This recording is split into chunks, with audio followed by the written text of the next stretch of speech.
So, as Steve mentioned, I'm the kind of creator and founder of the Bilateral Educator Exchange Program, which we very affectionately call the B program. Um, and essentially, what it is it's a teacher exchange. So, this is where you can kind of imagine professional development in another country, not just sitting in a conference room space, but much more interactive live and in person, and definitely with a different scenery around you. It's a travel opportunity that's focused on you and it's not focused on students. It's focused on building your cultural awareness, your global competence, and your pedagogical knowledge of how to teach, how things are taught in other countries, and so on and so forth, to really just kind of broaden your skills and give you a teaching partner in another country. And so I encourage you to imagine what a lifelong relationship could look like with an educator from either southern Brazil or Uruguay. If you've never had a teaching partner from abroad before, it can be a wonderful opportunity just to build relationships, to have someone outside of your school context to run things by, um, and just have a sounding board in a lot of ways. So it's a fabulous experience in that regard. So, what a one-to-one teacher exchange does is it pairs up teachers to give you both the opportunity to host a teacher from another country, but also travel to another country. And we pair the teachers up truly one-to-one. So, if Sue is our teacher in the US and Paola is our teacher in Southern Brazil, and they are partnered up for this exchange. Then Sue in the US is going to host Paola, and then when Sue travels, Paola is going to host Sue. So that is what we mean by a one-to-one teacher exchange.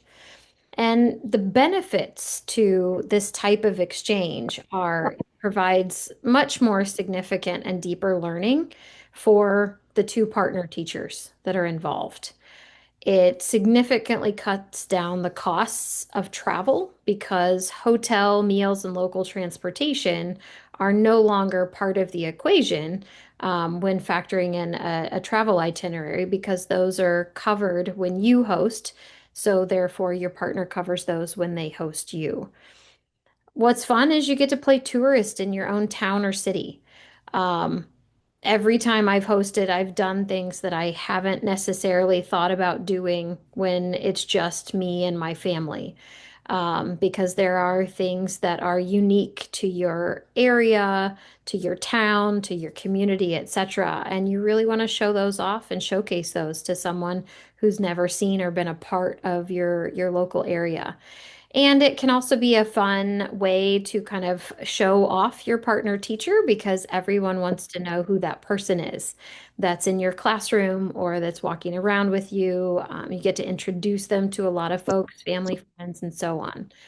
And then on the flip side, when you travel, you're not just being a tourist in the other country. You truly get the benefit of seeing the world through the eyes of a friend.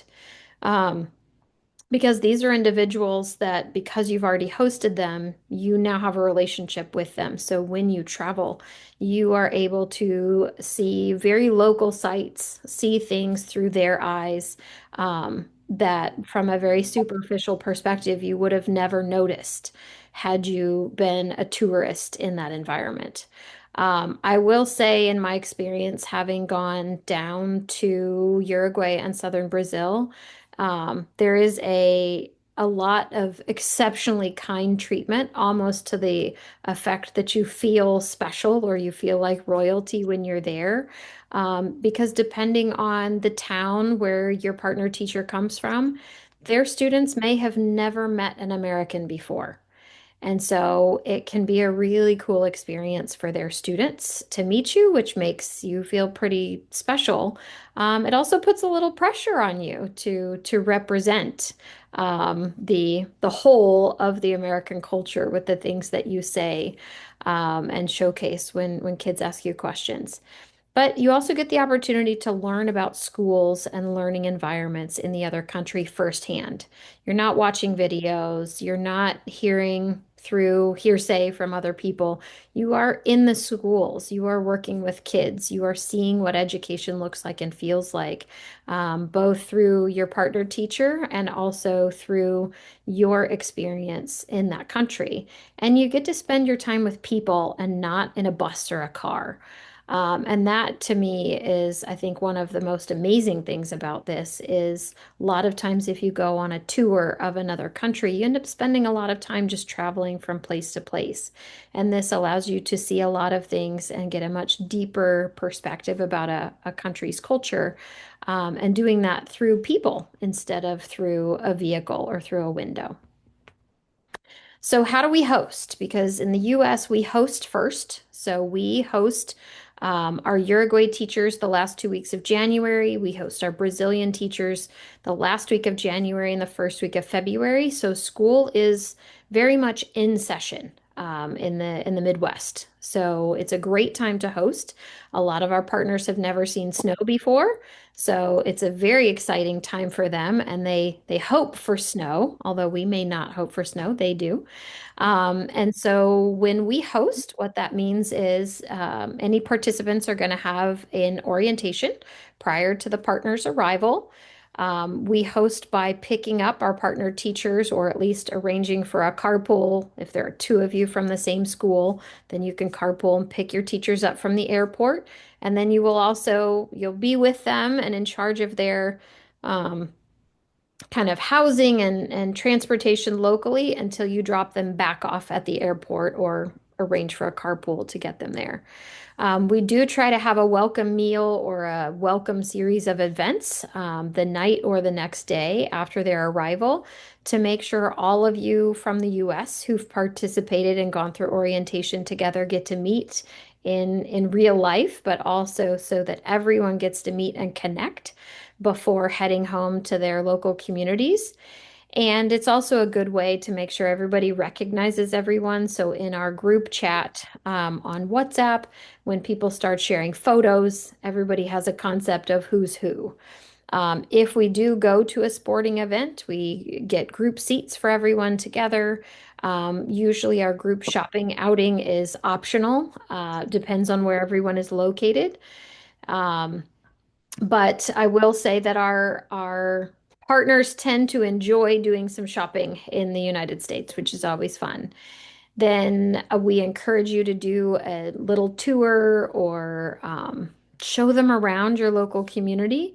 Anything from the police station, fire station, hospital, grocery, all of those things because they look different and feel different in our communities than they might feel in the communities where our partners come from. So it's always good to share those things, but also, go out to eat, go ice skating, go have a hot chocolate in your favorite little coffee place or cafe, do those sorts of things that you want to do to show your partner how you live. And then, of course, the most important part of this is daily school observations and visits. So, one of the pieces to this is we would ask that teachers get the blessing of their administrators to have this guest teacher in the building for those 2 weeks. Um, Whatever you would do for um, kind of lunch, we're going to ask that you do the same for your teacher. They need to eat just like you do. If you have a faculty meeting, take them with you. If you are going to go to your 15-year-old's basketball game, take them with you. All of those family dinners, those sports and activities that you have, if you're going to go to yoga class, take them with you so that they see truly what the teacher life is like in the US. Because I will tell you, many of them have a very different daily routine than what we experience with a very early morning wake up and it's go, go, go, go, go. Don't even leave the school or think about it until at least 3:30 in the afternoon. And then you get to relax, maybe, but you might have meetings, you may have papers to grade or lessons to plan, etc. after school. And so there's a lot that goes into our teaching and preparation that not everybody sees in the movies or in those stereotypical components when they think about American education. And then you will see that on the flip side when you travel about how different that school routine is. And a lot of our US teachers have made comments about how exhausting they thought their routine was until they went to Brazil and went, "Oh, their routine is even more exhausting than mine. I don't understand." So when we host, this is just one example, sharing some photos. So I host Roberta. You can see in the top right corner, she wears her winter jacket almost the entire time because she's always cold. I took her and a few of the teachers out shopping, and that was in the bottom left, the picture where you can see they had a great time shopping at the outlet mall. I tend to host a party for teachers in my home every winter, and so these are a lot of my teacher friends, and some of the Brazilians came to enjoy the party as well, and they were dancing. You can see that in the bottom. Middle picture doing Just Dance in my living room. Took them for a very typical Midwestern meal at Steak and Shake. And then, of course, you can see Roberta in the top right corner giving a presentation to my students. Um, and then I even took them before we went shopping, took them to see what's called the ice tree in central Indiana because it was definitely cold, not something that they were used to seeing. Here's another one of our teachers named JJ who hosted, her teacher was Cassia. And so you can see them. JJ's home environment's very different than mine. She lived where there are horses. So she took Cassia horseback riding. They enjoyed some time at Walmart. They baked cookies together. And then you can also see, Cassia with all of JJ's students in the car with JJ's daughter, etc. So just lots of different things based on what our lives are like. You can see another cohort of our teachers, everything from cooking together. We had a teacher who was fascinated that there was a therapy dog at school. That was unheard of for her in Brazil. We had some of our teachers go to Chicago. They enjoyed that very much. Usually, this is their first experience having American donuts, unless they have a Dunkin' Donuts in their local community. And then just doing whatever it is they do. So some teachers went to a winery. We've got a teacher showcasing how to make brigadeiro, which is a very typical chocolate in southern Brazil. One of our U.S. teachers took them to a cave down in southern Indiana. So just lots of options. This is an example of our teacher hosting Tamara from Uruguay. So showcasing her kids' basketball games, local art, going out for family meals and meals with colleagues, letting them spend a day at IU and Kokomo. Um, and Tamara doing chats. Heather taught at a more rural school, and so they brought together an entire grade level of students to have her partner give a talk to them. You can see Tamara cooking with Heather's children. So just lots of things that make it personal so that the teacher gets to see what your life is like in your local community.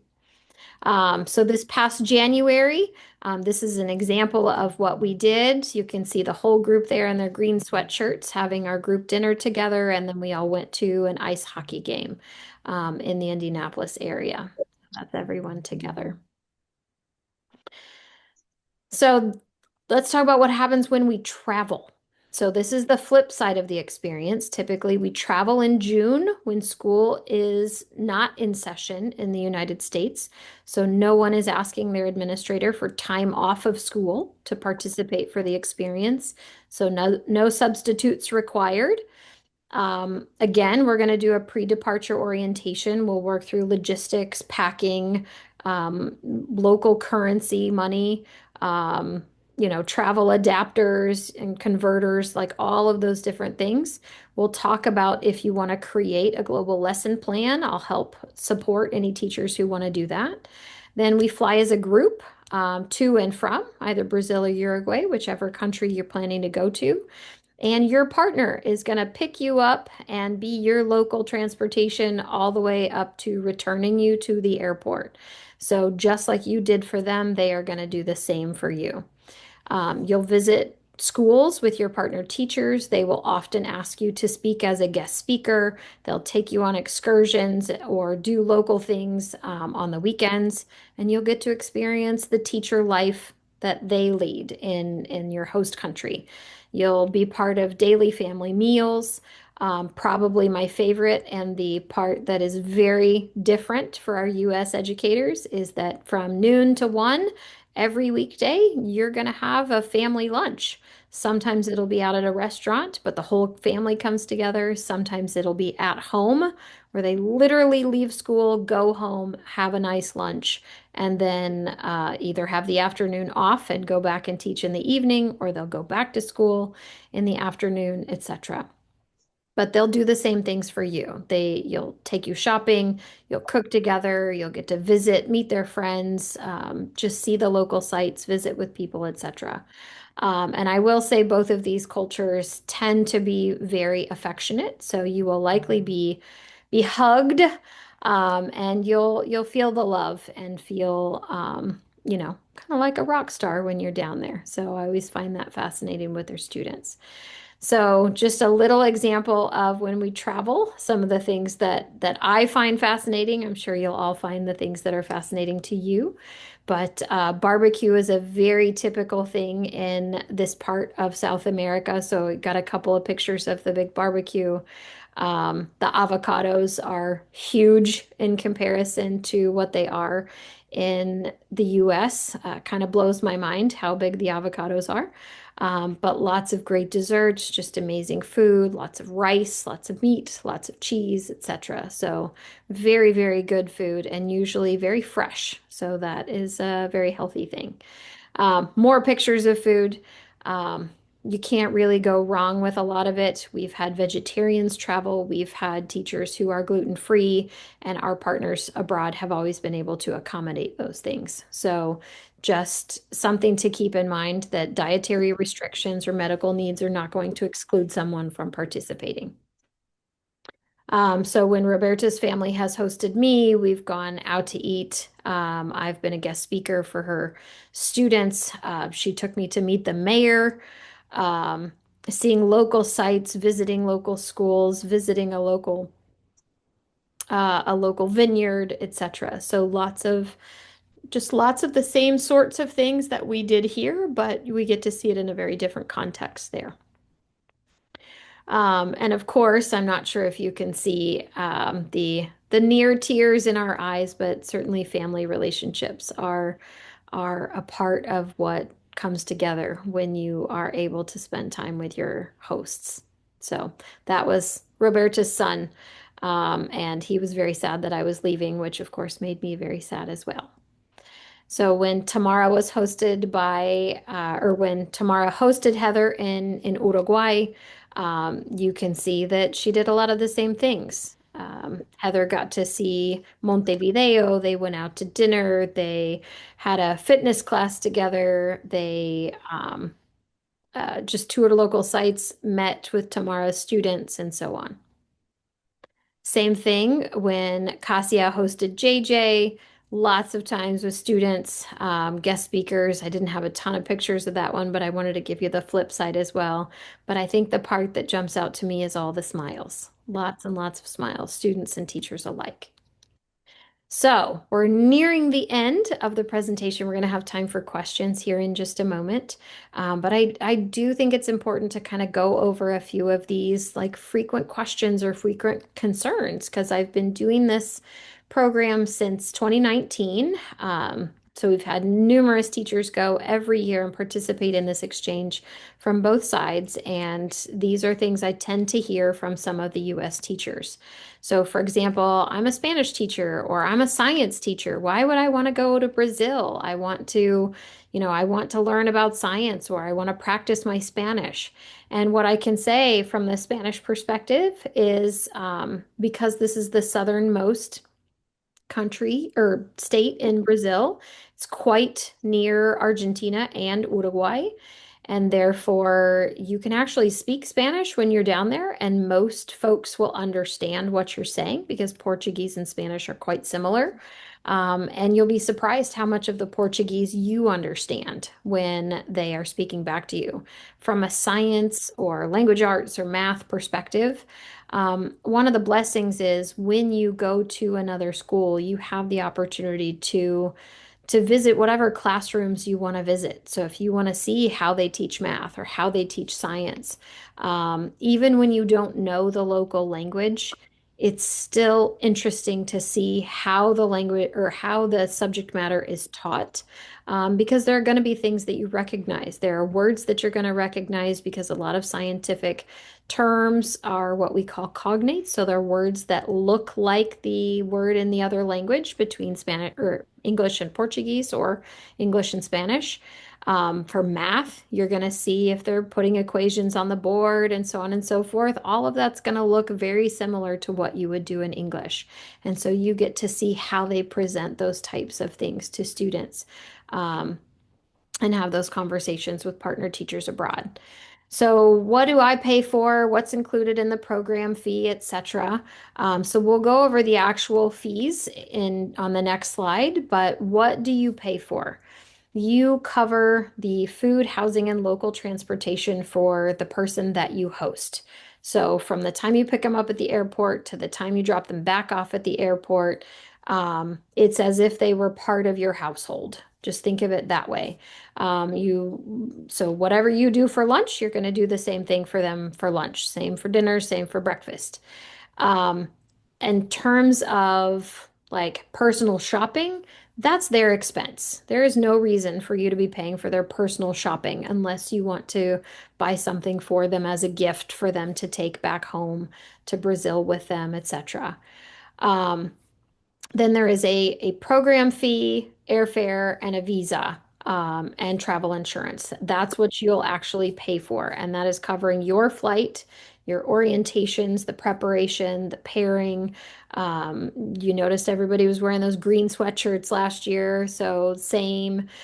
So all of those sorts of things, the organization of the program is what's included in that fee. Airfare is exactly the airfare. There's no markup there. Your travel insurance is your travel insurance to make sure you're covered both from a repatriation standpoint, should anything happen, but also health coverage as well in case something happens when you're traveling. And then a visa. There is no visa for Uruguay at this time, but there is a visa for Brazil. So that is something to keep in mind. I hear a lot of teachers say, oh, but my home is too small. I would be uncomfortable hosting. Or my home is old. I wouldn't want to have a guest there. My guest room is in the basement. So I wouldn't want to, put a guest down there. I'd be embarrassed. I think the reality comes down to everybody lives differently. Um, is it clean, right? Are they going to be safe? And are they going to be comfortable? And those are the pieces that are important. Because when you go and stay in their home, it's very possible their home is smaller than yours. And so they're going to do what they can to make you comfortable. I've seen teachers give up their bedroom for the partner teacher, to make sure their partner teacher was comfortable in the home in Brazil, for example. If this bedroom is in your basement, for example, and it's chilly down there, we'll make sure they have extra blankets. It's probably not as big of a deal as you think it is. So I'm happy to talk through anybody's individual circumstances with that in mind. I've had people say, I work in a rough school and I wouldn't want to put my host teacher through this. Schools are schools and kids are kids. And what our partner teachers have seen in terms of education is what's in the movies. And so we need to show them what's real. If you want and have friends in other school districts and you want your teacher to go see a neighboring district or a local private school so that they get to see those school environments as well, that's perfectly fine. You can have some great pedagogical discussions and discussions about, public versus private versus charter education in the United States when they have seen more than one context. So it can be a fabulous opportunity, but don't let things like this convince you to say no. I have a lot of after school commitments. Well, this is where it's great to buddy up and say maybe there's two of you, you and your professional bestie would like to participate together. When one of you has more obligations than the other one, then you take turns. And so, your friend will take your teacher with them after school for that afternoon and go to dinner, and they'll bring him back at 8 o'clock at night. And then you'll do the same the next night when you have fewer commitments. So it's a way to kind of share, just like you would do with your own children if you were carpooling and you had commitments and couldn't pick them up.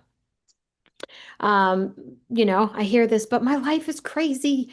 I have all these kid things to do, etc. I don't have time to host a teacher. Well, they have kids in a life too. But if you want to do it, you can make it work. It's only 2 weeks.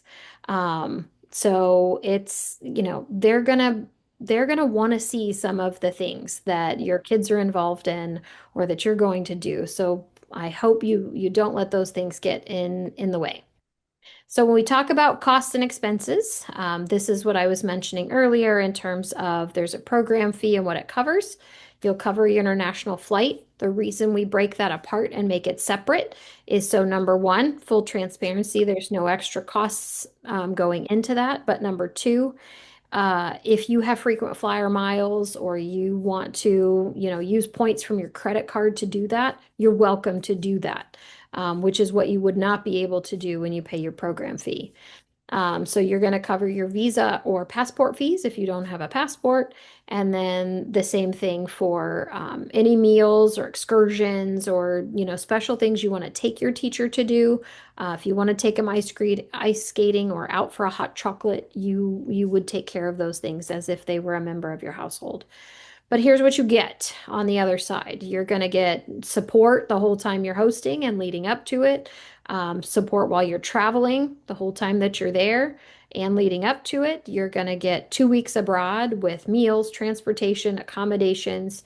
You're going to get to see and experience another educational system.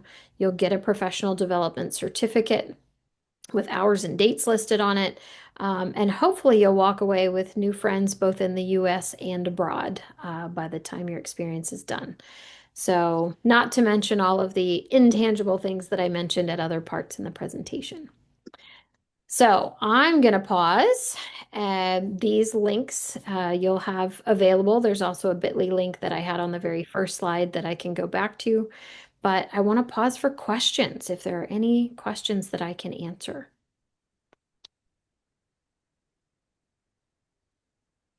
So, and these are the three program leaders. So that's me on the left of your screen. Rosanna, who's in the blue in the middle, that is the program leader in Uruguay. And Roberta on the right is the program leader in Brazil. So the three of us work together to bring this exchange to fruition every year. It makes me wish I were a teacher.